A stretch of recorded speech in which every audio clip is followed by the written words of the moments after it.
Okay, let me tell you something. There is a specific kind of betrayal that doesn't just break your heart. It rewires the way you see the world. It makes you question every memory you thought was real, every hug that felt genuine, every "I love you" you ever believed. And I never, ever thought I would be sitting here telling you that the person who gave me that kind of betrayal was my own father. The man who taught me to ride a bike. The man who cried at my college graduation. The man I would have defended with my life if anyone had ever said a bad word about him. Yeah, that man. So grab your drink, get comfortable, because this story is long, it is messy, and by the end of it, I promise you, your jaw is going to be on the floor. Because mine was. And I lived it. Let me take you back about 3 years ago. My grandmother, my dad's mother, passed away after a long illness. She was 81, sharp as a tack until almost the very end, and honestly, one of the most remarkable women I have ever known.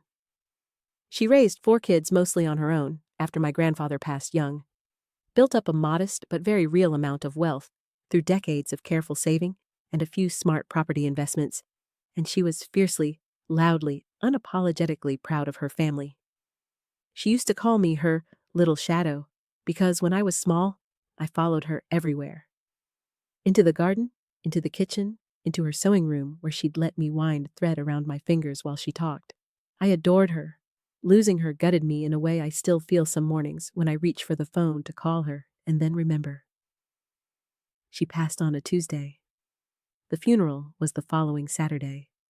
And I remember thinking, in those awful gray days in between, that at least once everything settled down, once the grief had a chance to breathe a little, we would all gather and hear her will, read and feel that final connection to her.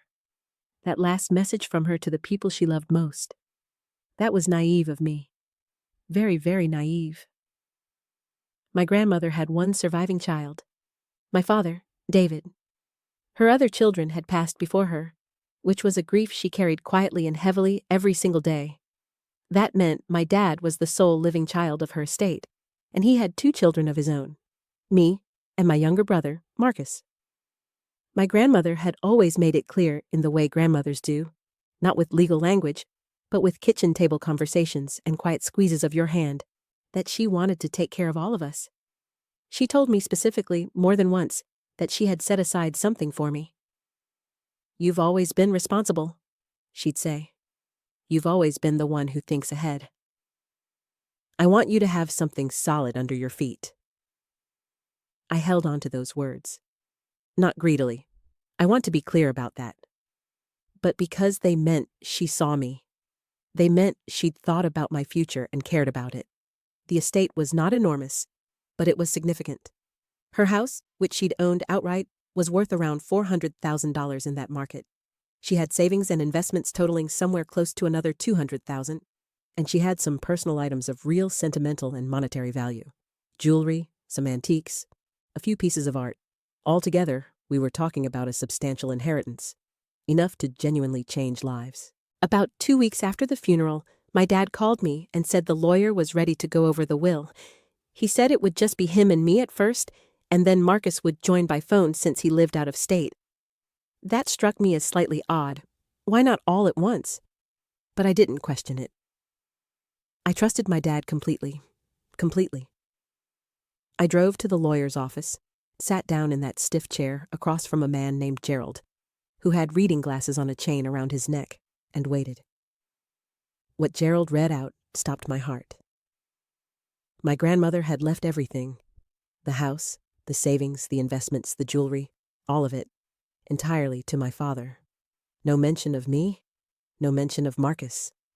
There was a small personal bequest of $5,000 to a neighbor who had helped her in her final years, which honestly felt like more acknowledgement than her own grandchildren got. I sat there, completely still, trying to process what I had just heard. My dad was sitting next to me, and I looked over at him, expecting to see the same confusion on his face that I was feeling. But he wasn't confused. He was calm, composed, like a man who already knew exactly what was in that document. I asked Gerald if there had been a more recent will. He said no, this was the most recent version, dated about 14 months before her death. I asked if there were any amendments, any codicils, anything else. He said no. I nodded very slowly, thanked him, and walked out to my car. And then I sat there in the parking lot for 45 minutes without moving. My dad came out after a few minutes and knocked on my window. I rolled it down. He said, and I will never forget this phrasing, "I know this is a surprise, but your grandmother trusted me to handle things the right way for the family." And then he patted my shoulder and walked to his car. Handle things the right way for the family. I turned that sentence over and over in my head for weeks. What did it mean? Was he implying that he would distribute things to Marcus and me from his own share? Was he saying Grandma trusted him with some private plan he hadn't explained yet? I tried to give him every possible benefit of the doubt because this was my dad who I trusted. So I waited. I gave him space to grieve. I told myself there was an explanation coming. It took 3 months before I stopped waiting and started looking. Here's what made me finally move. My cousin Patrice, she's on my dad's side, daughter of one of his late siblings, called me out of nowhere one evening. She said she'd been talking to someone, a friend of my grandmother's named Eloise, who had visited her regularly in the last year of her life. And Eloise had told Patrice something that had been bothering her conscience ever since the funeral. She said that my grandmother, about 16 months before she died, had talked to her about updating her will. She said Grandma had been very specific. She wanted the house to go to my father for him to live in if he needed it, or sell if he didn't. But she wanted a portion of the financial assets, around $150,000, split between her 2 grandchildren. She had talked about it like it was done, like she'd already handled it. But the will Gerald read contained none of that. I went back to Gerald's office alone this time. I was polite, but I was direct. I asked if I could see the actual document, the physical will. He provided me a copy. I took it to an estate attorney. Not Gerald, a different one, a woman named Sandra, who a friend recommended. And I asked her to look it over. Sandra reviewed it carefully, and then she said something that made my skin go cold. She said the will looked legitimate on the surface, properly executed and witnessed, but she had a question. She asked if I knew who the 2 witnesses were. I didn't. I'd never thought to look at the witness signatures. One of them was a woman I didn't recognize. The other one was my father's girlfriend, Renee. Let me pause here because I need you to understand something. In most states, a will being witnessed by someone who is a beneficiary, or closely connected to a beneficiary, can potentially raise serious legal questions. It doesn't automatically invalidate a will, and the rules vary by state, but it is a significant red flag. Sandra explained this to me very carefully. She also pointed out that in our state, having an interested party as a witness didn't void the will, but it was exactly the kind of thing a court would scrutinize heavily if the will were contested. I went home, and I sat with that information, and then I did what I probably should have done months earlier. I started going through everything I could find. I contacted Eloise directly. She was hesitant at first. She was elderly. She didn't want trouble. She'd already said more than she felt comfortable with to Patrice. But I drove to her house. I sat with her. I had tea with her, and I listened. And she told me that my grandmother had specifically mentioned going to a different lawyer to update her will. Not Gerald, a different one. She couldn't remember the name, but she remembered it was a woman, and she remembered it was somewhere on the east side of town. That sent me on a search that took almost 2 weeks. I called what felt like every law office on the east side.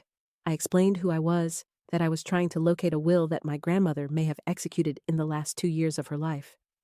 Most offices couldn't help me, some wouldn't.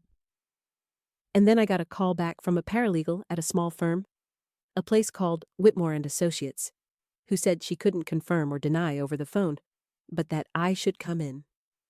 I was there the next morning. The attorney at Whitmore, a woman named Patricia, sat across from me with a very careful expression. She confirmed that my grandmother had come to her office approximately 14 months before her death, around the same time Eloise had mentioned, and had asked to update her will. Patricia had prepared the new document. It had been properly signed and witnessed by 2 independent individuals with no connection to the estate. And it contained exactly what Eloise said my grandmother had described. My father receiving the property, and $150,000 divided equally between Marcus and me. That will existed. And somehow, everyone had been operating under the old one. Patricia told me she had sent a copy to my grandmother directly, as was standard practice, and retained one in her files. She had no idea my grandmother had passed. She hadn't been informed. The family hadn't contacted her. She wasn't listed anywhere in the estate proceedings. Her version of the will had simply never surfaced. I need to stop here for a moment because I want you to feel what I was feeling in that office. I wasn't triumphant. I wasn't even angry yet, not fully. I was something sadder than that. Because the math was becoming very clear. My grandmother had gone to the trouble of updating her will. She had made sure her grandchildren were taken care of. And somewhere between her death and that will being read aloud to me in Gerald's office, a different, older document had been presented instead. And standing at the center of all of that was my father. I went to Sandra with the new will. She reviewed it, confirmed it was valid, confirmed it was dated more recently than the one used in the estate proceedings, and told me in plain terms that the more recent will superseded the earlier one. She also told me, very gently, that presenting an outdated will when a newer one exists, especially when the person presenting it stands to benefit significantly from doing so, was not just a civil matter. It could potentially be fraud. I didn't sleep that night. I lay there staring at the ceiling, thinking about every version of my father I had ever known. I thought about him teaching me to drive. I thought about him showing up to my apartment at midnight with soup when I had the flu that terrible winter after my breakup. I thought about him telling me at my grandmother's funeral how much she had loved me, how much she had talked about me. And I thought about him sitting in that lawyer's office beside me, calm and composed, knowing what he had done. I called Marcus. He needed to know. He was quiet for a long time after I explained everything, and then he said, "I want to talk to Dad before we do anything. Maybe there's something we're missing." I understood that. I felt it too. So we agreed. We would confront Dad together before involving any attorneys or making any formal moves. We met at my dad's house on a Sunday afternoon. Marcus had flown in. The three of us sat in the living room where we'd spent hundreds of Sunday afternoons over our entire lives, and I laid everything out. The conversation with Eloise, the search for the right law firm, Patricia and Whitmore and Associates, the will, the witnesses, all of it. My father's face went through several things very fast. Surprise, then something harder, then something that looked almost like relief, like a man who had been waiting for a confrontation and was finally getting it over with. He didn't deny it. I want to be clear about that. He did not sit there and try to gaslight me or pretend I had made a mistake or manufactured evidence. He said, and I'm going to quote this as accurately as I can remember, "Your grandmother was confused at the end. She wasn't thinking clearly when she went to that other lawyer. The original will was what she really wanted." Marcus asked him how he could possibly know that.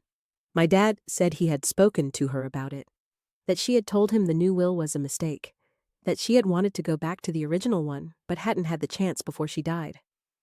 I asked him why he hadn't mentioned any of this, why he hadn't disclosed the existence of the second will during the estate proceedings.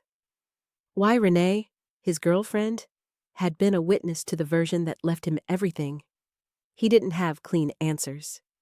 He talked in circles. He brought up debts, expenses, the cost of caring for Grandma in her final years. And look, I want to be fair. He had done a lot of the caregiving. He had been present in a way that Marcus and I, both living our adult lives in different cities, hadn't always been able to be. But there are legal, transparent ways to be compensated for caregiving. There is no version of this that required hiding a will. Marcus and I left that house without resolving anything. We drove to a diner and sat across from each other and didn't talk for a while. And then Marcus said, "What do we do?" And I told him I didn't want to destroy our family, but I also couldn't let this go. Because it wasn't just about the money. It was about the fact that my grandmother had made a choice, had gone through the effort of making it official and legal, and that choice had been buried. Her voice had been buried, and I owed it to her. The woman who called me her little shadow, who saved and planned and hoped for my future, to make sure her actual wishes were honored. We hired Sandra formally. She filed to contest the estate, presenting the will from Whitmore and Associates. The process was not fast, and it was not comfortable. My dad hired his own attorney. There were months of back and forth, documents, depositions. Renee was deposed. Patricia from Whitmore testified. Eloise gave a statement. It was grueling in a way that I genuinely was not prepared for. Not because of the legal complexity, but because every step of it was another reminder that my father had made a choice. Deliberately, knowingly. He had looked at what his mother wanted and decided his own version of events was more important. The court ruled in our favor. The more recent will was valid. The estate was to be redistributed according to my grandmother's actual final wishes, the property to my father, and $75,000 each to Marcus and to me. I didn't celebrate. I remember the day Sandra called me with the ruling, and I just sat down on my kitchen floor and cried. Not happy tears, not relieved tears. Just the complicated, messy tears of someone who got what was right, but lost something irreplaceable in the process. My relationship with my father has never recovered. We are technically in contact. He came to a family event last year, and we were in the same room, and we were civil. But the version of him I carried in my heart for my entire life, that safe, steady, trustworthy version, that's gone. And I grieve that. I genuinely grieve it. Because you can be angry at someone and still mourn who you thought they were. You can hold them accountable and still miss them. Here's what I want to leave you with, because I didn't go through all of this just to tell you a sad story. I learned some things that I think could matter to someone watching this. First, if you have a grandparent, a parent, anyone you love who has assets and wishes they want honored, have those conversations explicitly. Know where the documents are. Know which attorney drafted them. Don't assume the right people have the right information, because the right people might not even know what information exists. Second, trust your instincts. When I sat in that parking lot after the will reading, something in me knew. Something felt wrong, and I spent months talking myself out of that feeling, because I loved my dad, and I didn't want it to be true. Your gut is not always right, but it is always worth listening to. Third, and this is the hardest one, love does not make people incapable of betrayal. Sometimes the people who love us most genuinely are also capable of making choices that hurt us deeply. That doesn't mean the love wasn't real. It means human beings are complicated and flawed, and sometimes fear and grief and self-interest override everything else. My dad didn't become a monster in my eyes. He became someone I saw fully for the first time, and that's its own kind of grief. My grandmother wanted me to have something solid under my feet. She said that to me. She meant it. She went to the trouble of making it legal. And because I didn't give up, because I asked the uncomfortable questions and followed the uncomfortable trail, her wishes were honored. I got to carry out what she actually wanted. That money sits in an account that I have not touched for anything frivolous. The first thing I did with part of it was plant a garden. A small one, outside my kitchen window. Tomatoes and herbs and a little patch of lavender, because she loved lavender. And some mornings, I look at it and I think about her in that sewing room, letting me wind thread around my fingers, talking to me like I was worth talking to. And I think, I did right by you. I hope you know. If you've been through something like this, or if someone you love has, I see you. These inheritance stories are never just about money. They're about family and loyalty and grief and who people reveal themselves to be under pressure. They're about love and what happens when love gets complicated by loss. Thank you so much for watching all the way to the end of this one. If this hit you somewhere deep, share it with someone who needs to hear it. And if you have your own story, your own moment where someone you trusted completely showed you a side of themselves you never expected, leave it in the comments. I read every single one. I will see you in the next video.